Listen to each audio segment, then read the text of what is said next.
नमस्कार, स्वागत है आप सभी का। मैं हूं आपके साथ कुमार कुणाल धीरज। आप देख रहे हैं मुद्दा और आज मुद्दा में बातचीत करेंगे टैरिफ पर मोदी कार्ड की। जी हां, ट्रंप नहीं मान रहे हैं। भारत पर टैरिफ को लेकर लगातार दबाव वाली प्रक्रिया जारी है। मोदी ट्रंप की दोस्ती के बावजूद ट्रंप नहीं मान रहे हैं। अमेरिका की तरफ से टैरिफ की मार भारत पर पड़नी निश्चित है। ऐसे में भारत सरकार समझ चुकी है कि अमेरिका के राष्ट्रपति डोनाल्ड ट्रंप दुनिया के सभी देशों को जिस टैरिफ चक्रव्यूह में फंसाना चाहते हैं उससे बाहर निकलना ही होगा, फिर चाहे उसकी कितनी ही कीमत क्यों न चुकानी पड़े। इसका कारण भी है, अगर भारत और बाकी देश थोड़ी बहुत कीमत नहीं चुकाते हैं तो ट्रंप के टैरिफ से जो नुकसान होगा उसे झेल पाना किसी देश के बस की बात नहीं। देश के प्रधानमंत्री नरेंद्र मोदी और उनकी सरकार भी ये बात पूरी तरह से समझ चुकी है। शायद इसलिए ही सरकार अमेरिकी सामानों के टैरिफ को माफ करने में जुट गई है। यूं कहें कि पीएम मोदी ने अमेरिकी राष्ट्रपति के ट्रंप कार्ड का तोड़ निकाल लिया है। इसके लिए सरकार अमेरिकी सामान के इंपोर्ट पर $23 बिलियन यानी करीब 2 लाख करोड़ रुपए माफ करने की तैयारी भी कर रही है।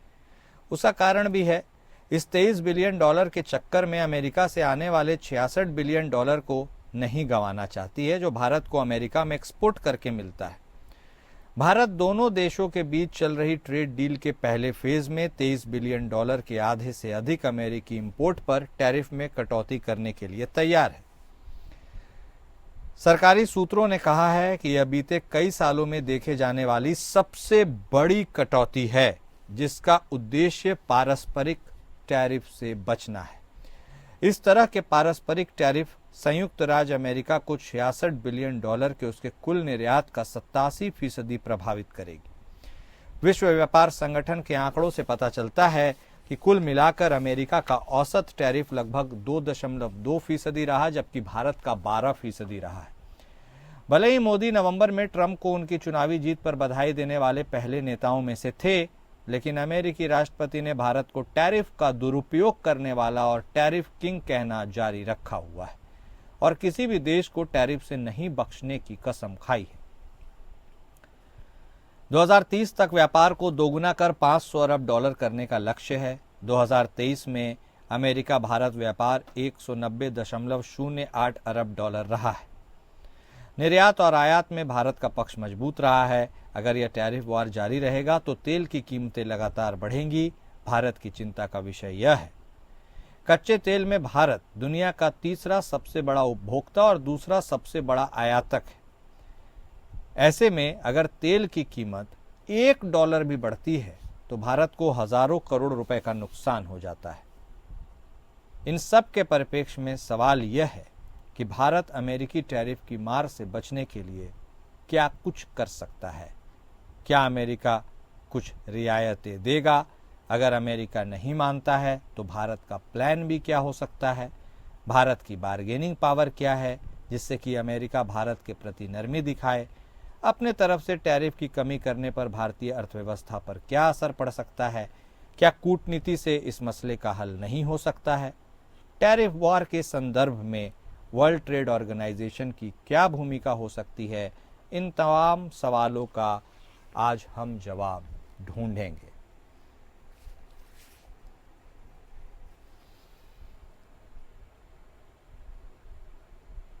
और इस टैरिफ के चक्रव्यूह से भारत क्या पार पा पाएगा या फिर नुकसान तो झेलना ही है और क्या यह स्वीकार कर लिया गया है? इन तमाम पहलुओं से हम दो चार होंगे। हमारे साथ हमारे खास मेहमान जुड़ चुके हैं। हमारे साथ बतौर अर्थशास्त्री अश्विनी राणा साहब जुड़ चुके हैं। वहीं रक्षा मामलों के विशेषज्ञ कर्नल दिनेश शर्मा साहब भी हमारे साथ जुड़ चुके हैं।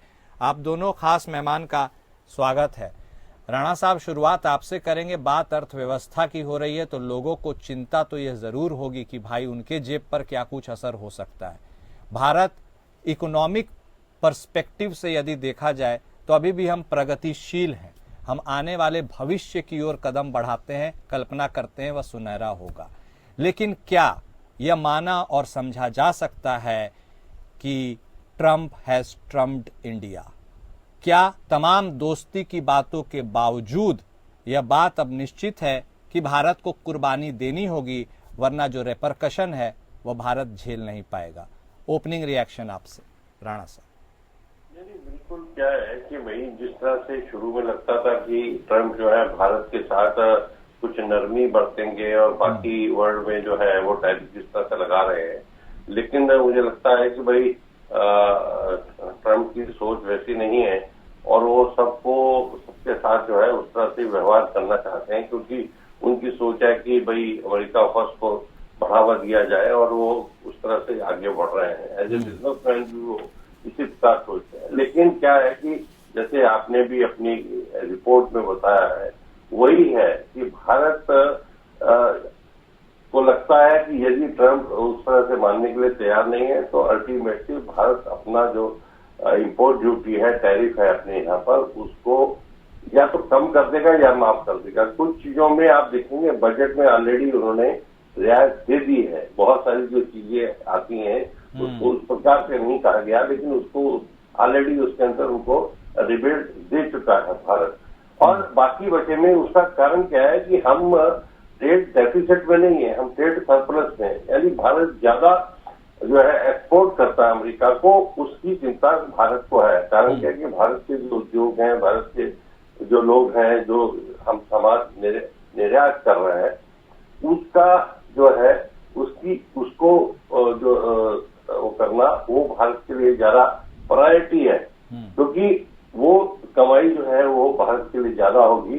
इंस्पेक्ट की वही वो जो आने वाले सामान पर टैरिफ को अगर थोड़ा सा छोड़ देते हैं तो फिर भी भारत जो है वो फायदे का सौदा भारत के लिए रहने वाला है। ठीक है भाई, थोड़ा हमें उसमें नुकसान हो सकता है, हमारा जो प्रॉफिट और मार्जिन है वो कम हो सकता है या हमारे टैक्सेस कम हो सकते हैं, लेकिन अल्टीमेटली जो फायदे का सौदा जो है वो भारत के लिए रहने वाला है। उसमें भारत को, इसलिए भारत उस दिशा में सोच रहा है।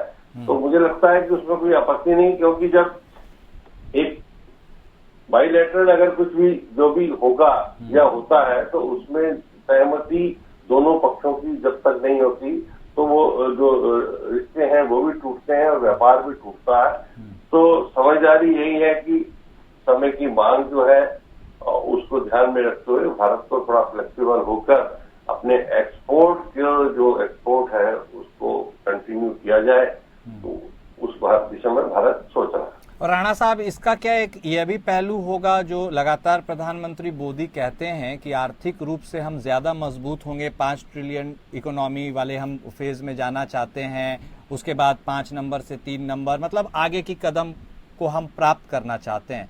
तो ये जो इतनी बड़ी कुर्बानी भारत को देनी पड़ेगी, इससे क्या उसके जो स्टेटस है या फिर उसको जिस लक्ष्य को प्राप्त करने की बात करते हैं उसका टाइम गैप तो बढ़ जाएगा?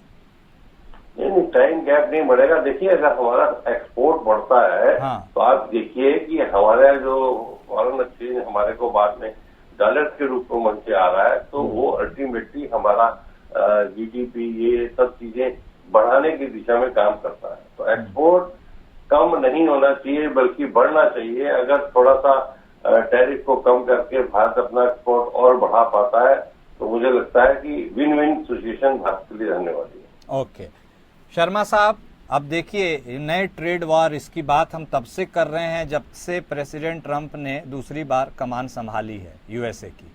ऐसे में वह अपने बातों पर तटस्थ नजर आ रहे हैं, मतलब फ्लेक्सिबिलिटी बहुत ज्यादा उनमें नजर नहीं आ रही है, खासकर इस टैरिफ वाले मुद्दे पर। ऐसे में अब तो आपको या तमाम दुनिया के देशों को यही है, लगता है कि भाई हम ही लचीला हो जाएं, वह लचीला नहीं हो रहे हैं। तो क्या उसी में बेहतरी भी है और समझदारी भी? कुणाल जी, मैं एक बात कहना चाहता हूं कि ये जो डोनाल्ड ट्रंप साहब हैं, ये बहुत ही अनप्रिडिक्टेबल और अनकन्वेंशनल टाइप के ये प्रेसिडेंट हैं और इनके द्वारा लिए गए जो निर्णय होते हैं उसका सिर्फ अमेरिकन सिटीजन्स के ऊपर नहीं फर्क पड़ता बल्कि पूरे विश्व के ऊपर फर्क पड़ता है। ये जब से आए हैं और जो इनका चुनाव के दौरान नारा था कि मेक अमेरिका ग्रेट अगेन, उन सब चीजों को मद्देनजर रखते हुए ये इन्होंने टैरिफ के ऊपर जो है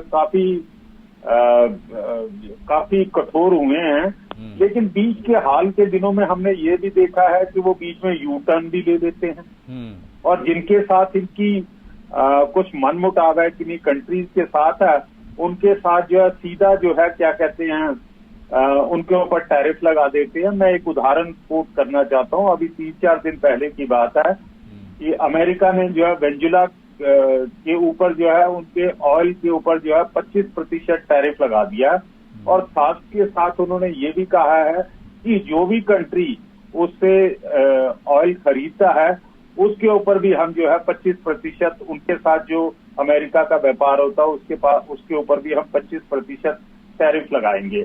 तो हम भी जो है वेनेजुएला से जो है ऑयल इंपोर्ट करते हैं। तो इस प्रकार की इस प्रकार के जो अनकन्वेंशनल से डिसीजन लिए जा रहे हैं वो अमेरिका के लिए भी और साथ साथ विश्व के बाकी देशों के हित में नहीं है। अब देखिए साहब, उन्होंने आज के मीडिया के अंदर रिपोर्ट आई है कि उन्होंने विदेशी कारों के ऊपर जो है 25% टैरिफ लगाएंगे, और साथ में जो ऑटोमोबाइल मैन्युफैक्चरिंग के जो प्रोडक्ट्स जाते हैं उनके ऊपर भी वो लगाएंगे। देखिए, उनकी इस प्रकार की एक स्टेटमेंट से जो है टाटा ग्रुप के जो है तकरीबन काफी शेयरों के अंदर गिरावट आ गई हुई है।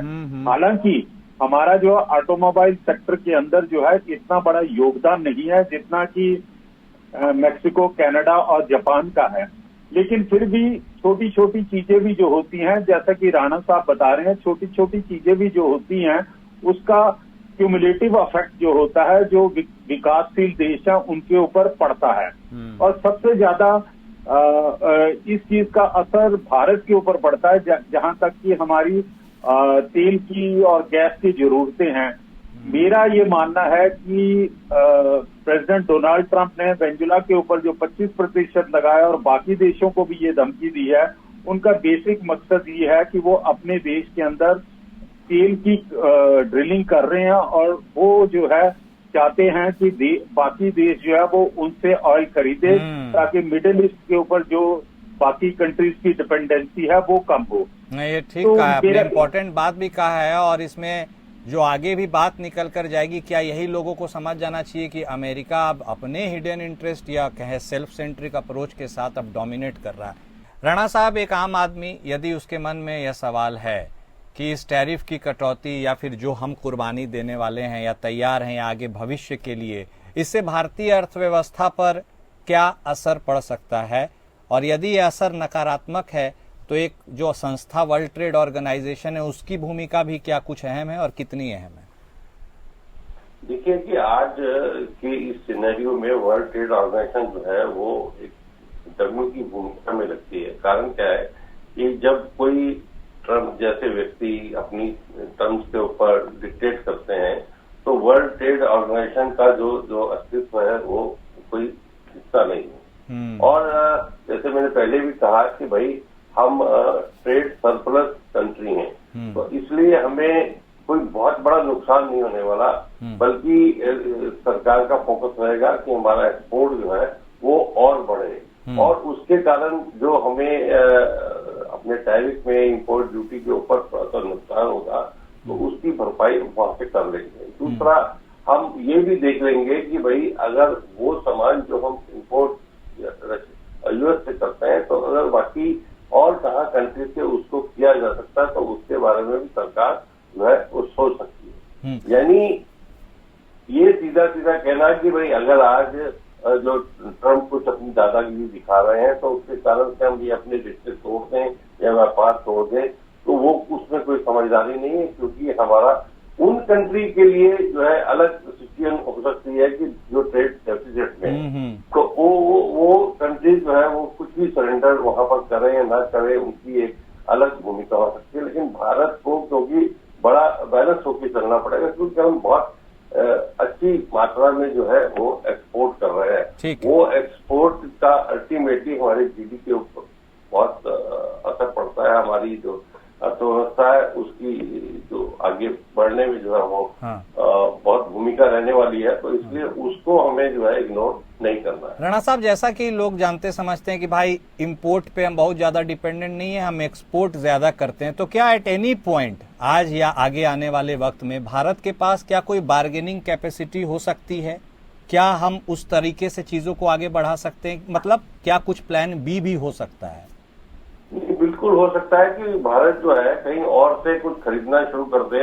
हाँ। और जो भारत जो एक्सपोर्ट कर रहा है वो बाकी देशों से निश्चित रूप से कम है, तो वो एक बार्गेनिंग पावर हो सकती है कि भाई हम आपको वैसे ही जो है कम रेट में जो है सामान आपको दे रहे हैं, आपको सस्ता सामान मिल रहा है।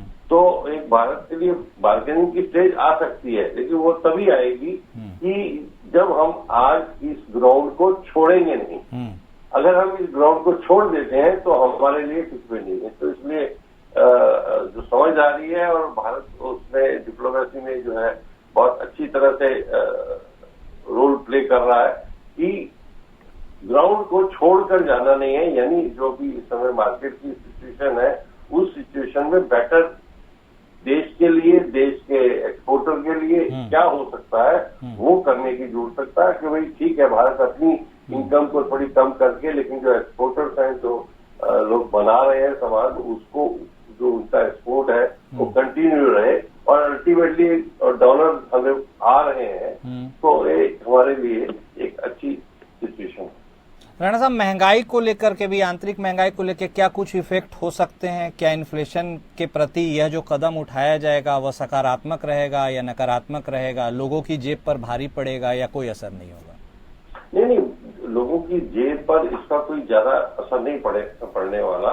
हाँ। क्योंकि भाई आपको जो सिर्फ आप टैरिफ ही तो यूज कर रहे हैं ना, आप इंपोर्ट जो सामान कर रहे हैं वो महंगा तो कर नहीं रहे। ओके। वो सिर्फ जो सरकार की जो आमदनी है वही तो कम हो रही है। वो कोई रेट, महंगे रेट में हम इंपोर्ट नहीं कर रहे।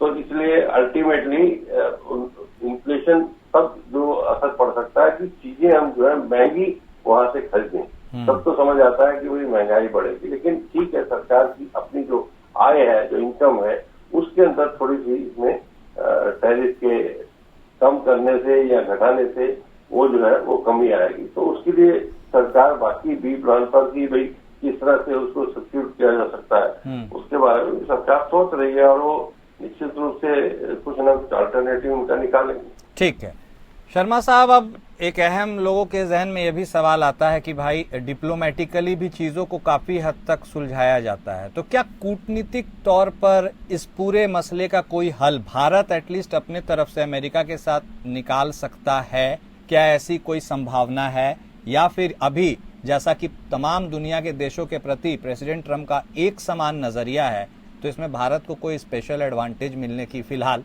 फौरी तौर पर कोई उम्मीद नहीं? और जिस तेल की ओर आपने इशारा किया, तो भाई भारत तो मेरे ख्याल से सेकंड लार्जेस्ट इंपोर्टर है ही, क्रूड ऑयल वगैरह की बात करें तो ऐसे में ट्रंप का जिस ओर इशारा है, क्या वो इस चक्रव्यूह में फंसते हुए, न चाहते हुए भी लोगों को फंसना पड़ेगा? कुणाल जी, आपके लास्ट के 2 सेंटेंस के दौरान जो है ये कनेक्शन टूट गया था। हाँ। एक बार वो लास्ट के 2 सेंटेंस जो थे वो आप दोहरा सकते हैं?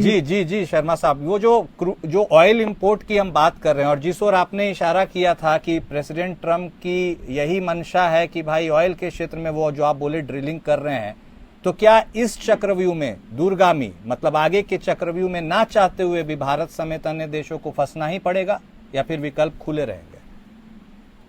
देखिए कुणाल जी, ये जो ऑयल का मामला है, ये आने वाले दिनों में इसकी स्थिति क्लियर हो सकती है कि मिडिल ईस्ट के अंदर किस प्रकार के हालात बनते हैं और ईरान के साथ और अमेरिका का जो डील है वो सक्सेस होती है, जहां अमेरिका जो इजराइल के साथ मिलके उसके अगेंस्ट मिलिट्री एक्शन लेता है, ये आने वाले दिनों में पता चलेगा। लेकिन मेरा ये मानना है कि आपने जैसे कूटनीतिक के बारे में बातचीत की कि भारत करा, देखिए साहब, आज जो है अभी at the moment also America का जो डेलीगेशन है जो टैरिफ रिलेटेड है वो भारत के अंदर है, तो बातचीत हो रही है।